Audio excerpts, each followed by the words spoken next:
రామగుండం ఎరువుల ఫ్యాక్టరీలో ఉత్పత్తి యూరియాలో రాష్ట్ర వాటా కరెక్ట్గా ఇవ్వాలని డిమాండ్ చేశారు RFCL Mazdoor union president Ambati Naresh. నిబంధనల ప్రకారం సప్లై చేయకపోతే రామగుండం ఎరువుల ఫ్యాక్టరీలో ఉత్పత్తిని నిలిపివేస్తామని హెచ్చరించారు.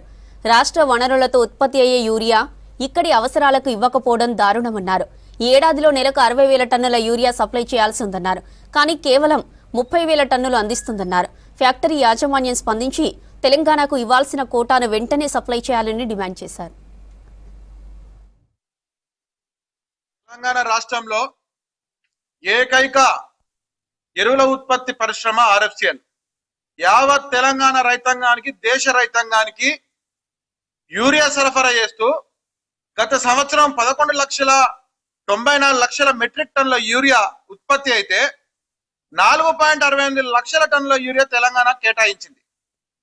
ఇక్కడి వనరులు, ఇక్కడ నీళ్లు 0.5 టీఎంసీ నీళ్లు ఉపయోగించుకొని, కరెంట్ ఉపయోగించుకొని భారీ కాలుష్యాన్ని చుట్టుపక్కల ప్రాంతాలకు వెదజల్లి ఈ తయారైనటువంటి యూరియా కార్మికులందరూ, లోకల్ స్థానిక కార్మికులందరూ రెక్కలు ముక్కలు చేసుకొని, బొక్కలు ఇరగొట్టుకొని, రక్తం టీఎంసీల రక్తాన్ని దారపోసి తయారు చేసినటువంటి యూరియా జీతభత్యాలు సకాలంలో లేకపోయినా, పని ఒత్తిడి ఉన్నా పెదవ మాటను భరించుకొని మన తెలంగాణ రైతాంగానికి యూరియా ఇస్తున్నాం కదా అని చెప్పి వాళ్ళు కడుపులో పెట్టుకొని యూరియా ఇస్తే ఇవాళ యూరియా అనేది పక్క రాష్ట్రాలకు పోతా ఉన్నది.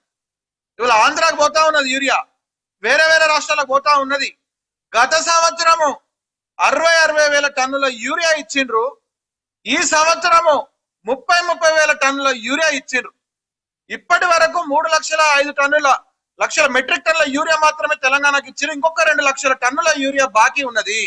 మేము ఆర్ఎఫ్సిఎల్ మజ్దూర్ యూనియన్ తరపున ఆర్ఎఫ్సిఎల్ ఫ్యాక్టరీకి ఒక హెచ్చరిక జారీ చేస్తా ఉన్నాం.